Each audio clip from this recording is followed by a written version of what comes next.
Everyone, welcome back to my channel. आज हम करने वाले क्लास 9th साइंस की बुक का chapter number 1 which is matter in our surroundings. हमारी सराउंडिंग्स में जो मैटर है। So let's start. As we look at our surroundings, we see a large variety of things with different shapes, sizes and textures.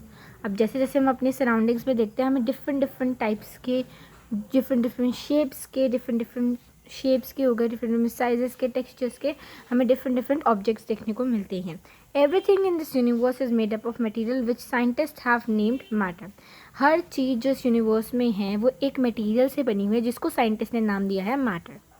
The air we breathe, the food we eat, stones, clouds, stars, plants, animals, even a small drop of water or a particle of sand, everything is matter.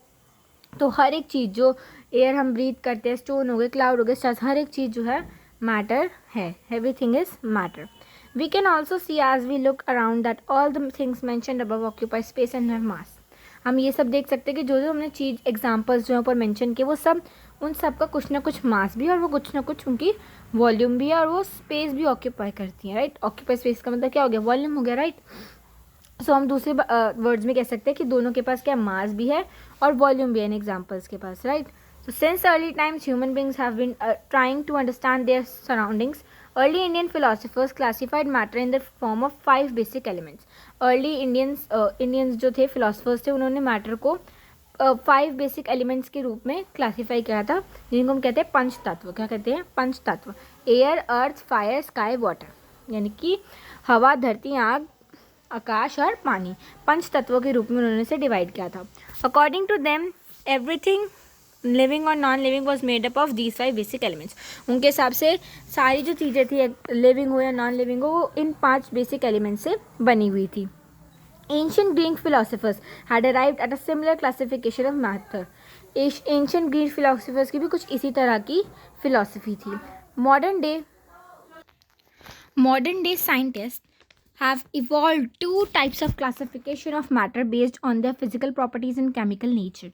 So जो modern scientists हैं ना, उन्होंने matter को classify करा है, तो एक तो फिजिकल प्रॉपर्टीज़ के बेसिस पे और उनकी केमिकल नेचर के बेसिस पे, ठीक है। In this chapter we shall learn about the matter based on is physical properties. Physical properties के बेस पे जो मैटर है ना, हम उसके बारे में इस चैप्टर में डिस्कस करेंगे और केमिकल एस्पेक्ट्स जो है वो हम नेक्स्ट चैप्टर में पढ़ेंगे। Now physical nature of matter, matter के फिजिकल नेचर की बात करते हैं।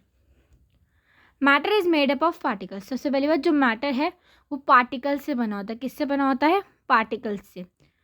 For a long time, 2 schools thought prevailed regarding the nature of matter. One school believed matter to be continuous like a block of wood, whereas the other thought that matter was made up of particles like sand. 2 schools थे। एक example ये कि एक school बोलता था कि जो matter है ना वो कॉन्टिन्यूस ब्लॉक की फॉर्म में है, यानी कि, लेकिन दूसरे वाला बोलता था कि इसमें छोटे छोटे पार्टिकल्स है, लाइक सैंड के पार्टिकल्स जो होते हैं। सो let us perform an activity to decide about the nature of the matter. It is continuous or particulate. तो हमें एक एक्टिविटी दी हुई है जिससे हमें बताना है कि, जिससे हमें पता चलेगा कि जो मैटर है वो पार्टिकुलेट है या फिर कॉन्टिन्यूस है। तो इसमें क्या करना है, आपको 100 ml का एक बीकर लेना है जिसके अंदर वाटर भरना है, लेवल मार्क करना है, उसके बाद उसमें को सॉल्ट और शुगर को डिजॉल्व करना है ग्लास रोड की हेल्प से। तो अगर आपको वाटर के लेवल में चेंज दिखेगा, ऑब्वियसली वाटर की चेंज में लेवल में चेंज नहीं आएगा, बिकॉज सॉल्ट जो है उन पार्टिकल्स के बीच में जो स्पेस है ना उसके अंदर बैठ जाएगा, यानी कि सॉल्ट के पार्टिकल्स उसमें आ जाएंगे। So in order to answer these questions we need to use the idea of that matter is made up of particles. तो मैटर जो है पार्टिकल से बना होता है। What was there in the spoon, salt और sugar has now spread throughout the water. अब जो भी था स्पून के अंदर सॉल्ट या शुगर, वो वाटर के अंदर थ्रू आउटली स्प्रेड हो चुका है। जैसे कि यहाँ पे देखो, पार्टिकल्स ऑफ मैटर को अगर हम मैग्नीफाई करें बहुत टाइम्स तो हमें ऐसे ऐसे दिखेंगे। और इसमें से हमने सॉल्ट डाला, इसको स्टर किया, तो ये जो सॉल्ट के पार्टिकल्स है ना, वो जो वाटर के पार्टिकल्स हैं उनके बीच में चले गए। ये देखो यहाँ लिखा है ना, the particles of salt get into the spaces between the particles of water. Water की पार्टिकल्स की स्पेसेस में। Now how small are these particles of matter, कितने छोटे हैं ये पार्टिकल्स ऑफ मैटर। एक और एक्टिविटी दी हुई है जिसमें आपको 2-3 क्रिस्टल्स लेने हैं पोटेशियम परमैंगनेट के, और इसको 100 ml वाटर में डिजॉल्व करना है। उसके बाद अप्रॉक्सीमेटली 10 ml हर एक में से लेना है। और जैसे कि यहाँ पे देखो, इस फिगर से समझाती हूँ। एक 100 ml हमने बीकर लिया, इसके अंदर हमने पोटेशियम परमैंगनेट लिया। अब इससे हम 10 ml लेंगे और एक दूसरे बीकर में डाल देंगे जिसके अंदर 90 ml था, तो वो हो जाएगा 100 ml। अब इसमें थोड़ा सा पिंक कलर होगा, फिर इससे 10 ml लेना और इसमें डाल देना, तो इसमें और लाइट पिंक कलर हो जाएगा। फिर इससे लेना है, फिर इसमें डाल देना। तो ये क्या दिखा रहा है कि इससे जो ट्रांसफ़र हो रहा है ना, उसके साथ कलर्स भी ट्रांसफॉर्म हो जाने कि कितने छोटे हैं वो जो पार्टिकल्स है जिनके साथ पोटेशियम परमैंगनेट के जो पार्टिकल्स है वो उनकी स्पेसेस के बीच में आ गए। So estimating how small are the particles of matter with every dilution though the colour becomes light it is still visible. Colour light हो जाता है लेकिन दिखता ज़रूर है, क्योंकि वो जो पार्टिकल्स ऑफ मैटर बहुत ही ज़्यादा स्मॉल है। अब ये हमें जो एक्सपेरिमेंट है, this experiment shows that just a few crystals of potassium permanganate can colour a large volume of water. छोटा पीस पोटेशियम परमैंगनेट का जो है ज़्यादा से ज़्यादा पानी को कलर दे सकता है। तो हम ये बता सकते हैं कि there must be millions of tiny particles in one crystal of potassium permanganate. हम इससे बता सकते हैं कि पोटेशियम परमैंगनेट के जो छोटे क्रिस्टल है ना, छोटा सा, उसमें मिलियंस ऑफ टाइनी पार्टिकल्स होंगे जो कि अपने आप को डिवाइड करते जाते हैं छोटे से छोटे छोटे छोटे छोटे पार्टिकल्स के अंदर। ये हम सेम जो है एक्टिविटी डिटॉल या फिर डिटॉल से भी कर सकते हैं, क्योंकि स्मेल जो है स्मेल डिटेक्ट कर पाएंगे हम इससे। The particles of matter are very small, they are beyond our imagination. वो बहुत छोटे होते हैं, हम उसको इमेजिन भी नहीं कर सकते।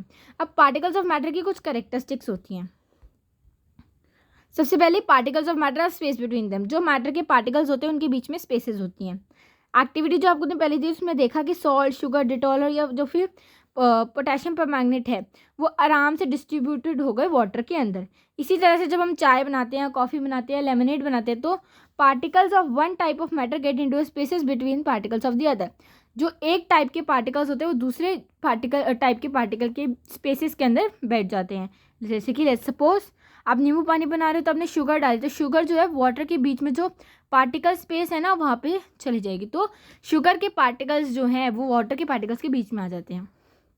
ये दिखाते हैं कि जो एक पार्टिकल्स ऑफ मैटर होते हैं उनके स्पेसेस होते हैं उनके बीच में, they have space between them. यहाँ पे आपको दूसरा दिया है, दूसरी कैरेक्टरिस्टिक है particles of matter continuously moving. Particles of matter जो है हमेशा मूव करते रहते हैं। जैसे कि एक्टिविटी में अगर आप इंसेंसिंग मतलब की होती है अगरबत्ती, एक अपनी क्लासिक कॉर्नर में लगाओगे तो आपको स्मेल बहुत दूर तक आएगी। जो अगर आप स्टिक लो ले रहे हो उसको जलाओगे नहीं तो आप थोड़ी देर बहुत पास खड़े होगे तो आपको थोड़ी थोड़ी स्मेल आएगी, बट जैसे आप उसको बर्न करोगे तो वो दूर दूर तक आपको उसकी स्मेल आने लग जाएगी। इसी तरह से ये दूसरी एक्टिविटी है, ये तीसरी एक्टिविटी है। आप रीड करोगे आपको समझ आ जाएगा। इससे क्या पता चलता है कि particles of matter are continuously moving.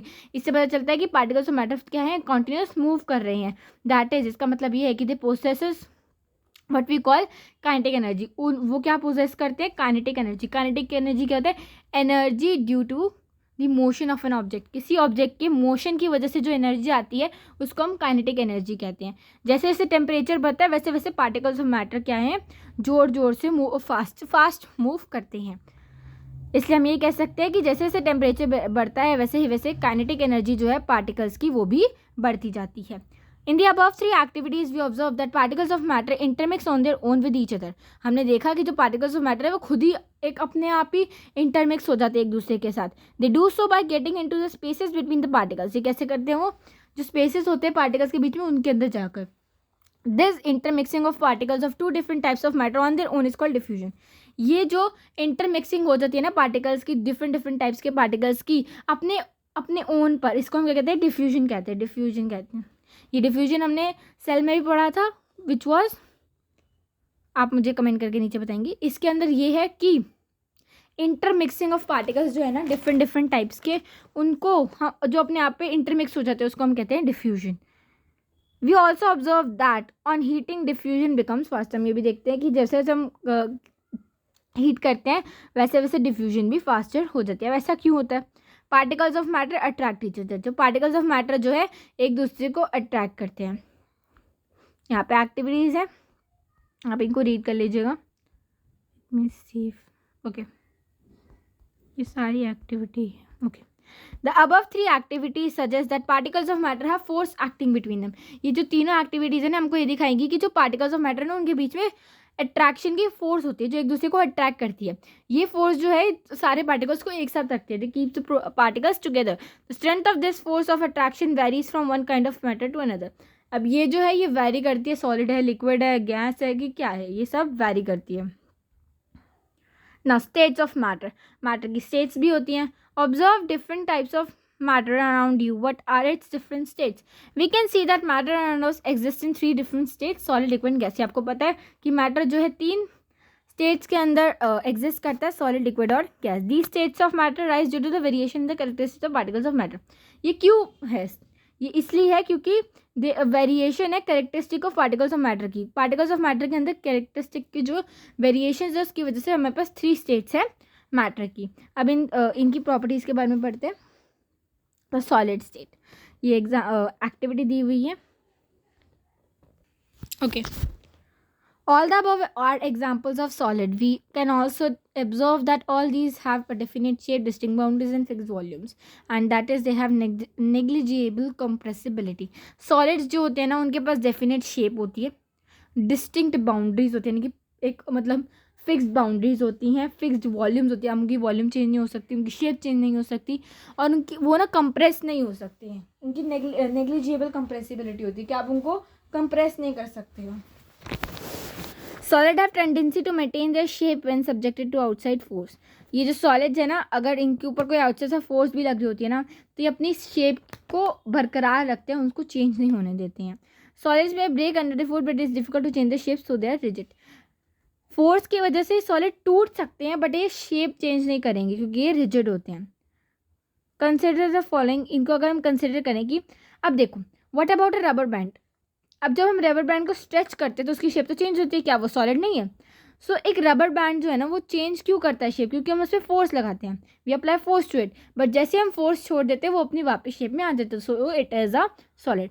अब शुगर और सॉल्ट को अगर हम एक जार के अंदर रख रहे हैं लेकिन उन्होंने तो दूसरे की शेप ली थी, क्या वो सॉलिड नहीं है? उनकी तो शेप चेंज हो गई। लेकिन इससे हम क्या बताते हैं कि वो शेप तो ले लेते हैं बट जो सिंगल सिंगल क्रिस्टल्स होते हैं ना शुगर के या सॉल्ट के, वो अपनी शेप चेंज नहीं करते हैं। वो बस जो ग्रुप होता है या फिर जो आप कह सकते हो इकट्ठा जो होता है वो उस जार की शेप ले लेता है। अब स्पॉन्ज को तो हम कंप्रेस कर सकते हैं। स्पॉन्ज को कंप्रेस क्यों कर सकते हैं? क्योंकि उसके अंदर एयर पार्टिकल्स जो होते हैं ना वो ट्रैप्ड होते हैं, तो जब उसको ऐसे प्रेस करते हो ना तो एयर जो है बाहर की तरफ एक्सपेल्ड हो जाती है। अब बात करते हैं लिक्विड स्टेट के बारे में। एक्टिविटी दी हुई है। हम ये ऑब्जर्व कर सकते हैं कि जो लिक्विड है ना उनकी फिक्स शेप तो नहीं होती बट फिक्स वॉल्यूम होती है। अब अगर आप वाटर को देखोगे तो उसकी कोई फिक्स शेप है नहीं, लेकिन वॉल्यूम तो फिक्स है ना। They take up the shape of a container in which they are kept. जिस कंटेनर में उसको रखोगे वो उसकी शेप ले लेंगे। लिक्विड्स फ्लो करते हैं और चेंज करते रहते हैं अपनी शेप को, तो ये रिजिड तो नहीं होते बट इनको हम क्या कह सकते हैं? फ्लूइड कह सकते हैं। फ्लूइड क्या होता है? जो भी चीज़ फ्लोट कर सकती है उसको हम फ्लूइड कहते हैं। अब इन एक्टिविटीज से हम रेफर कर सकते हैं कि जो सॉलिड जो लिक्विड है ना वो solid and liquids can diffuse into liquids. The gases from the atmosphere diffuse and dissolve in water. अब जितनी भी गैसेज है एटमॉस्फेयर के अंदर वो वाटर के अंदर डिफ्यूज हो सकती है, डिसॉल्व हो सकती है। जैसे कि स्पेशली ऑक्सीजन जो है वो कि वाटर के अंदर, कार्बन डाइऑक्साइड जो तो वाटर के अंदर डिसॉल्व होती है, क्योंकि जो एक्वेटिक एनिमल्स और प्लांट होते हैं वो तो उसी से ब्रीथ करते हैं ना, तो ऑक्सीजन वाटर के अंदर डिसॉल्व होती है। That means gas can diffuse in liquids. तो गैस जो है लिक्विड्स के अंदर डिफ्यूज हो सकती है। जितने भी क्रिएचर्स हैं लिविंग क्रिएचर्स उनको सांस लेनी ज़रूरी है, तो एक्वेटिक एनिमल्स को भी ब्रीथ करना ज़रूरी है पानी के अंदर। वो कैसे ब्रीथ कर पाते हैं? क्योंकि जो पानी के अंदर ना ऑक्सीजन जो है डिजॉल्व होती है। लेकिन हम इससे क्या बता सकते हैं कि सॉलिड लिक्विड गैसेस जो हैं वो लिक्विड्स के अंदर डिफ्यूज़ हो सकते हैं, यानी कि उसके अंदर मिल सकते हैं। अब जो रेट ऑफ डिफ्यूजन है लिक्विड के अंदर ना वो सॉलिड से ज़्यादा होता है।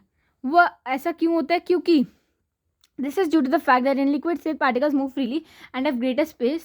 देखो सॉलिड के अंदर ना, ये आपने बचपन में भी आई थिंक ये डायग्राम देखा होगा कि अगर हम एक ही बॉक्स लें, एक सॉलिड है एक लिक्विड है, तो इसके अंदर सॉलिड होगा ना उसके बीच में जरा सी इंटर पार्टिकल स्पेस होगी, लिक्विड में थोड़ी थोड़ी होगी। तो इस स्पेस की वजह से ना पार्टिकल्स जो है थोड़ी आसानी से मूव कर पाते हैं, तो इसकी वजह से ग्रेटर स्पेस होती है उनके पास, तो फ्रीली मूव कर पाते हैं। इसकी वजह से इनका जो रेट जो होता है डिफ्यूजन का वो सॉलिड से ज़्यादा होता है। अब गैसियस स्टेट के बारे में पढ़ते हैं, इसके बाद इसके आगे से मैं आपको नेक्स्ट वीडियो में बताऊंगी। Have you ever observed a balloon seller? आपने बैलून सेलर को देखा है? बैलून्स जो एक सिलेंडर गैस से फुलाते हुए देखा है? उनसे पूछो कि वो एक सिलेंडर से कैसे ये बैलून्स फुला लेता है। अब एक्टिविटी दी हुई है हमको यहाँ पे। हमने देखा जो गैसेस होती है ना वो बहुत ज़्यादा कंप्रेसिबल होती है, उनको बहुत ज़्यादा कंप्रेस कर सकते हैं। सॉलिड या लिक्विड से ज़्यादा कंप्रेसिबल कौन होती है? गैसेस होती है। अब लिक्विफाइड पेट्रोलियम गैस LPG जो कि हमारे घर में आती है कुकिंग के लिए, ऑक्सीजन जो हॉस्पिटल्स में जाती है, वो कंप्रेस गैस होती है, उनको हम कंप्रेस करके एक सिलेंडर में पैक करके देते हैं। कंप्रेस नेचुरल गैस जो कि CNG है, उसको हम फ्यूल की तरह यूज़ कर रहे हैं आजकल व्हीकल्स में। इसकी हाई कंप्रेसिबिलिटी के कारण बहुत सारी गैस जो है ना वो एक छोटे से सिलेंडर के अंदर जा सकती है और उसको हम इजीली ट्रांसपोर्ट भी कर सकते हैं। अब हमें यह भी पता है कि जब हमारे घर में कुछ खाना बन रहा होता है तो इतना दूर होता है फिर भी हमें उसकी खुशबू आ जाती है। अब वो ऐसा क्यों है? क्योंकि जो पार्टिकल्स ऑफ फूड होते हैं ना, जो particles of the aroma food होते हैं, यानी कि खाने की जो खुशबू के पार्टिकल्स होते हैं ना, वो एयर के पार्टिकल के साथ मिक्स हो जाते हैं और उसके साथ डिफ्यूज़ करते हुए हमारी नाक तक आ जाते हैं, हमारी नोज़ तक आ जाते हैं। The smell of hot cook food reaches us in seconds के अंदर हमारे पास आ जाती है।